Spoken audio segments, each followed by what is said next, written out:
बहुत स्वागत सर आपका।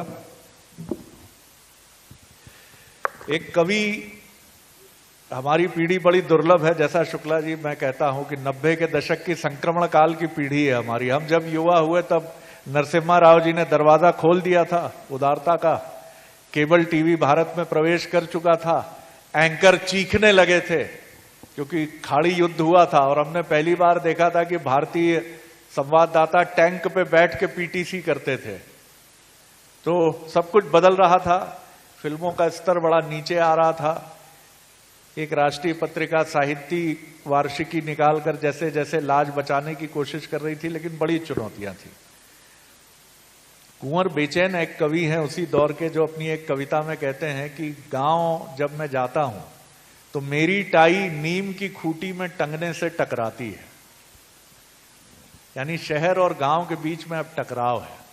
आपका गांव में भी 2 मंजिला भव्य मकान है जिसमें वेस्टर्न कमोड वाला टॉयलेट है, 6 मोबाइल है, डीटीएच है और बाहर एसयूवी खड़ी है, और शहर में भी उसी तरह का मकान है। गांव और शहर का फर्क बड़ी तेजी से खत्म हो रहा है और ये 2 संस्कृतियों के मिलन के बजाय एक ऐसा भौंडा फ्यूजन कर रहा है, सम्मिश्रण कर रहा है, जो बड़ी चुनौती बन रहा है। आप इसको बहुत अनुभव कर पाते होंगे। विंध्य के परिप्रेक्ष्य में बताइए मुझे इसे जरा। कमोबेश पूरे देश की यही स्थिति है कि जिन गांवों की हम कल्पना करते थे, गांव अब वो गांव नहीं रहे। गांव में न तो अब दादी और पोता एक साथ रहते और न दादा और पोती एक साथ रहते। इस वजह से अब वो दादी या नानी की कहानियां, लोरी, और दादा का अपने पोते को डांट डपट समझाना बुझाना, भतीजों को समझाना बुझाना, गांव के लोगों को, बच्चों को समझाना बुझाना और उनकी बात को मान लेना, कमोबेश हर जगह कम हुआ है, हमारे यहां भी कम हुआ है। और कुछ बातें ऐसी बोल जाता हूं कि जिसका एक फिर वीडियो बनता है और वो चारों तरफ घूमने लगता है। तो लेकिन कहने में हमको कोई दिक्कत भी नहीं है, संकोच भी नहीं है, और उसके वजह से पॉजिटिव निगेटिव हमारे बारे में जो धारणा बनती है वो बनती रहे, उसकी भी चिंता नहीं। बहुत गरीब सामान्य परिवार से, गरीब तो नहीं, अभावहीन परिवार से आया हूं। जनता ने, ईश्वर ने, पार्टी ने जितना दिया उतना पर्याप्त है। आगे जो भी मिलेगा उतना मिल जाएगा, नहीं मिलेगा तो उसमें भी संतुष्टि है, इसलिए अपने को चिंता नहीं रहती। ये राजनीति जो गांव की है उसने गांव के ढांचे को विदीर्ण कर दिया है। इसलिए मूल रूप से गांव की राजनीति की शुचिता कैसे वापस लौटे, ये चिंता हमारी है। और मैं समझता हूं कि यहां पर बैठे हुए हर आदमी की चिंता है। कोई कहता है, कोई पीठ पीछे कहता है, कोई सामने कहता है। मैं सामने बोल रहा हूं, आप पीठ पीछे कहेंगे। इस वजह से आज हम संक्रमण काल से भी विपरीत परिस्थिति में गुजर रहे हैं, निराशाजनक स्थिति। हम किसी के बच्चे को ये नहीं कह सकते कि आपका बच्चा नशा करता है। आज गांव की जो परिस्थिति है तो एक अवज्ञा की परिस्थिति बन चुकी है। इसलिए वहां पर बालपन कैसा लौटे, कैसे लौटे। मेरा एक ही आग्रह है, जो लोग रिटायर होकर के और अमूमन शहर में आ रहे हैं, रिटायरमेंट लिया और वो घर और बना लिया अलग बात है, लेकिन वो रहते शहर में,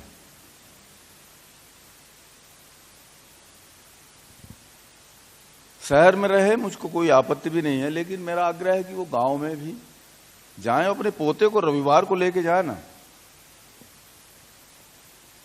और खेत में जाकर के और पोते से कहें कि इस मिट्टी को तुम अपने हाथ से कुरे दो, ये गोबर तुम उठाओ,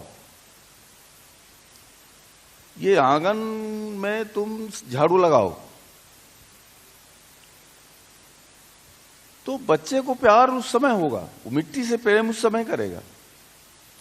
अगर आपने यहां भी कंक्रीट खड़ी कर दिया, कभी मिट्टी से उसका स्पर्श नहीं किया, उसकी उंगलियों ने मिट्टी को कभी छुआ नहीं, गोबर कभी छुआ नहीं, आम के पत्ते को भी देखा नहीं, तोड़ा नहीं, तो कैसे वो फिर गांव की कल्पना आप करेंगे और गांव कैसे बना के रखना चाहेंगे। तो इसलिए सबसे बड़ी जिम्मेवारी है जो हमारी पीढ़ी के लोग हैं, वो अपने बच्चे नाती पोतों को लेकर के गांव में रहें, 2 दिन 4 दिन जो छुट्टी के दिन है उनके, और उनके जो माता पिता हैं उनसे आग्रह करूंगा कि वो बहुत आग्रह न पालें कि बच्चा गांव में न जाने पाए, उसको धूल से लौटने दो, धूल में फेंक दो, उसके सारे शरीर में धूल लगा दो, बाल से लेकर के अंगूठे तक धूल से उसका भर दो जी। ये करना पड़ेगा। बहुत सुंदर बात आपने कही है। राजेंद्र शुक्ला जी का स्वागत है, हमारे बीच में है, वरिष्ठ विधायक, भारतीय जनता पार्टी के पूर्व कैबिनेट मंत्री। बहुत स्वागत करता हूं आपका, बहुत स्वागत है। विराजी, आपने बहुत सुंदर बात कही है मिश्र जी ने कि वरिष्ठ पीढ़ी को अपने नाती पोतों को लेकर 2-3 दिन गांव में रहना चाहिए। अगर आपके पुणे से, चेन्नई से, विप्रो से, टिस्को से नौकरी करने वाले या आईआईटी में पढ़ने वाले बघेलखंड के युवक को बघेली बोलने में संकोच है, तो सर ये हमारी परवरिश का लोचा तो है कहीं ना कहीं। अगर वो मोबाइल उठा के कहता है कि हाँ अपना के बोल रहे हैं, शरद द्विवेदी बोल रहे हैं, अगर वो ऐसे नहीं बोल पा रहा है सर, तो आपने उसके संस्कारों में कुछ गड़बड़ तो तगड़ा किया है, and it will lead to many problems. आगे जाकर ये बहुत सारी विकृतियों को, चुनौतियों को जन्म देगा, ये समझ लीजिए। मैं किसी भविष्य वक्ता की तरह बोलने से पीछे नहीं हटूंगा सर। अब मुद्दे पर मैं आता हूं। विंध्य में सब कुछ है, लीडरशिप है, लेकिन शायद ये आप लोगों की भद्रता है, आप लोगों की जेंटलमैनशिप है कि आप मालवा निमाड़ की तरह, मैं कोई कॉन्फ्लिक्ट की बात नहीं कर रहा हूं सर, वो जितने आग्रही हो जाते हैं, वो जिस तरह से चीजों को कहते हैं कि ये होना चाहिए, क्या विंध्य का राजनीतिक नेतृत्व भी सरलता का नेतृत्व है? वो खुलकर अपनी बात नहीं कहता, या उसका स्वाभिमान संकोच बन जाता? इस संकोच एक परंपरा सी है। जैसे 1956 में विंध्य का मर्जर हुआ और ये तय हुआ था, उसमें है शर्तें हैं कि ललितपुर से सिंगरौली रेलवे लाइन बनेगी, लेकिन हम संकोचवश या किस कारणवश उसका आग्रह नहीं कर पाए। तो एक परंपरा सी बन गई कि अरे यार चलना है तो चलने दो, चल रहा है, जो होगा हो जाएगा, हो जाए। अब इधर थोड़ा सा क्रम टूटा है और उसकी वजह से आपने देखा होगा कि बाणसागर बना, हम आग्रही बने तो बाणसागर बना, नहरें आई। आज करीब करीब जो प्रोजेक्ट हैं वो सब कंप्लीट हो जाएं तो लगभग 85% जमीन हमारी इरिगेटेड हो जाएगी। 4 लेन सड़कें चारों तरफ हमारे पूरा कनेक्टिविटी हो गई है, रेलवे कनेक्टिविटी भी हमारी बढ़ रही है, एयर कनेक्टिविटी भी होने वाली है। तो एक परंपरा सी रही है शुरू में कि हमने उतना आग्रह नहीं किया, पर अब वो शालीनता के साथ वो आग्रह बढ़ा है। और अगर आग्रह न बढ़ा होता तो आज ये जो कुछ दिख रहा है, तो मैं समझता हूं कि सिंचाई के रकबे में जितनी तेजी से हमारे यहाँ वृद्धि हुई, उतना मालवा में उतना तेजी से नहीं हो पाई। पहले उनका है अलग बात है, लेकिन जितना हम तेजी से, हम 10 वर्षों में इधर हमने सिंचाई का रकबा बढ़ाया, उतना तेजी से दूसरे इलाके, ग्वालियर हो चाहे मालवा का हो चाहे दूसरे और कोई इलाके हों, उतना तेजी से वो नहीं बढ़ पाए। सड़कों की कनेक्टिविटी भी इंदौर भोपाल आप छोड़ दें, हमारा कोई एक्सप्रेसवे जरूर नहीं बन पाया, लेकिन 4 लेन सड़कें हम चारों तरफ से 10 वर्ष के अंदर हमारा बन गया है। एयर कनेक्टिविटी में भी अगर हम आगे आ रहे हैं तो कहीं ना कहीं इसमें हमारा आग्रह है, तो हम आग्रही बने हैं। हमने जनता की यहाँ की जो समस्याएं थी, जो हमारी कमियां थी, जिनकी वजह से हम बहुत पीछे चले गए थे, उनके लिए हमने शालीनतापूर्ण आग्रह किया। हमारा आक्रोश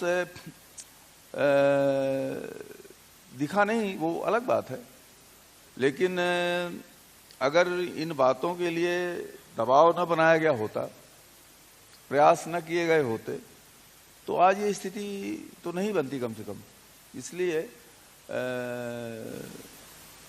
उस परंपरा को कायम रखते हुए धीरे धीरे हमने आग्रही बनने का प्रयास, आग्रही बने हैं हम। मैं आखिरी सवाल कर रहा हूं आपसे। जो कुछ विकास हुआ है निश्चित तौर पर अब उसमें बहुत तेजी आई है, समग्र रूप से विंध्य की मैं अगर बात करूं, एक जो इंटर कनेक्टिविटी, रीति जी भी हैं, राजेंद्र जी भी हैं, स्पीकर साहब भी हैं हमारे बीच में, क्या आपको लगता है कि विंध्य आपस में बहुत बेहतर इंटर कनेक्टेड है? सिंगरौली से रीवा, सतना और रीवा की तो ठीक है कनेक्टिविटी बेहतर है, चित्रकूट और रीवा, सीधी और रीवा, इनकी कनेक्टिविटी का मतलब सिर्फ सड़कों का संजाल ही नहीं है, आपका सघनता से आना जाना, आपकी सब्जियों का उपज का आना जाना, आपके व्यापारिक संबंध।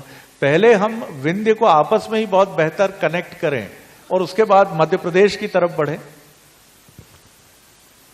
ये निश्चित रूप से आपने एक बहुत ही संवेदनशील प्रश्न उठाया है, जो हमारी जख्मों को कुरे देता है।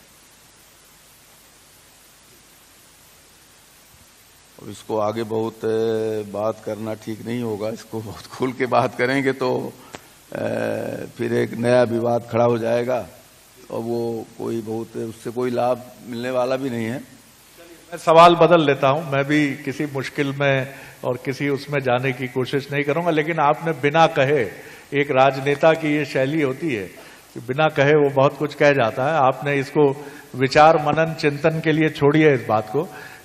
क्या और चाहिए विंध्य को अब इस पॉइंट ऑफ टाइम में? विंध्य को तो हम उद्योग के मामले में पीछे रह गए।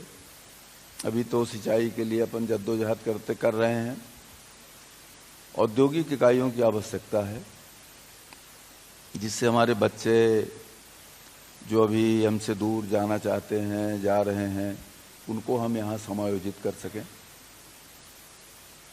वो चाहे वो छोटी इकाइयाँ हों या बड़ी इकाइयाँ हों। दूसरा, हम शिक्षा का जो हमारा एक गौरवपूर्ण इतिहास था शैक्षणिक संस्थाओं का, उनमें हम पीछे रह गए और उसमें समाज, साहित्य, राजनीति में जो इतने क्षेत्रों में काम करने वाले लोग हैं, सब कहीं ना कहीं उसमें उत्तरदायी हैं। केवल अकेले शिक्षकों को, साहित्यकारों को या पत्रकारों को या राजनेताओं को, छात्रों को केवल एक वर्ग की ओर उंगली नहीं उठाई जा सकती। उसमें हम सब दोषी हैं। कहीं न कहीं उसमें हमारी कहीं एक निगेटिव भूमिका रही है कि हम इन संस्थाओं को, जो ये 40 साल पहले जो गौरव था, वो गौरव हम उनका कायम नहीं रख पाए। बढ़ाना तो दूर, उनको वो नीचे आई। स्वास्थ्य के क्षेत्र में प्रगति हुई है और आप इसके गवाह हैं, पूरा देश ही गवाह है इसका।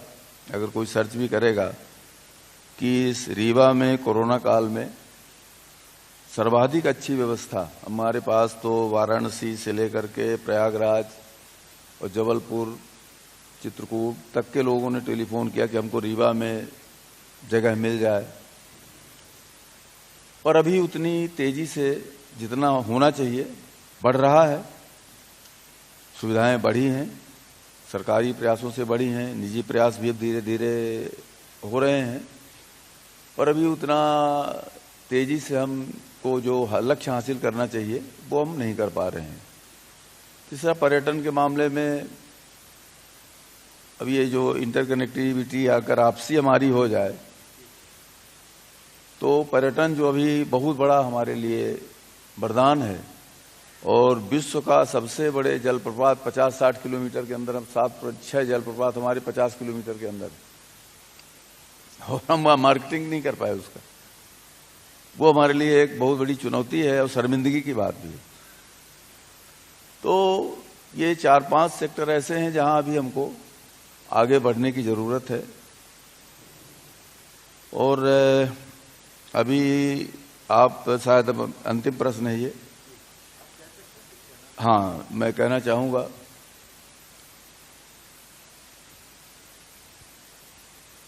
अभी वो एक लड़की के पिता का मैं आज स्टेटमेंट पढ़ रहा था कि अब बच्चे मॉडर्न हो गए हैं, मानते नहीं। किसी ने प्रश्न किया कि भाई बच्ची ने आपसे बात किया, तो उनका आया है बच्चे मॉडर्न हो गए हैं, मानते नहीं हैं। बच्चे मॉडर्न नहीं हुए, मॉडर्न हम हो गए हैं। मॉडर्न हम इस तरह से हो गए हैं कि हम बच्चे में 2-3 साल के बाद ही कोई दैवी आभा देखने लगते हैं कि देवांशी पैदा हो गया है, और इसमें जो पोटेंशियल है वो भगवान राम में और कृष्ण में भी नहीं रही होगी, और उसके ऊपर इतना अटूट विश्वास हो जाता है कि हम उसको 12, 15, 16 साल तक उसको टच ही नहीं करते। वो 18 साल का हुआ तब रोकने का प्रयास करते हैं तो गला पकड़ता है। तो ये जो संवाद खत्म हुआ है बच्चों का, बच्चों के साथ माता पिता का, माँ अलग मोबाइल में व्यस्त है, पिताजी अलग मोबाइल में व्यस्त हैं, किसी दूसरे की कुंठा एक दूसरे के ऊपर निकाल रहे हैं, बच्चे से बात करने की फुर्सत किसी के पास नहीं। इसलिए बच्चे मॉडर्न हो रहे हैं। हमने समझ लिया है कि वो अंग्रेज में जो आप बता रहे हैं कि मेरे बॉडी को मत टच करो, अमेरिका वाला जो भी आपने अंग्रेजी में बताया, तो हमारे डीएनए में वो चीज नहीं है। हमारे अपने बच्चे की बॉडी के एक एक रोम को टच करना पड़ेगा, एक एक सांस को सूंघना पड़ेगा, और नहीं तो 36 टुकड़े के लिए तैयार रहिए, उसके लिए फिर क्यों आंसू बहा रहे हो। बड़ा आपने एक सवाल रखा है, और मुझे लगता है कि मॉडर्न हम हो रहे हैं, लेकिन हमारा शहर, हमारी संस्कृति, हमारी गाड़ी मॉडर्न है, हमारा घर मॉडर्न है, हमारे बच्चे मॉडर्न हैं, लेकिन हमारा शहर और शहर से भी पहले हमारी संस्कृति, उसको कितना मॉडर्न हम बना रहे हैं। या मॉडर्न से यहां मतलब वो मॉडर्न नहीं है, यहां मतलब है कि उसमें हम कितने रचे बसे हैं। एक संस्कृति, एक विचार आपको बहुत, आपकी रक्षा करता है, आपका संरक्षक होता है। बहुत सुंदर बात कही मिश्र जी, आनंद आ गया आपसे बात करके। और आपके विचारों में सबसे अच्छी बात मुझे ये लगी कि उसमें आपने राजनीति की इन पेचीदा टेढ़ी मेढ़ी गलियों पर निरंतर चलने के बाद भी अपने भीतर के चिर विद्रोही को आपने किसी भी स्वरूप में रखा है जीवित, लेकिन रखा जरूर है। बहुत धन्यवाद आपको, बहुत धन्यवाद, प्रणाम कर रहा हूं।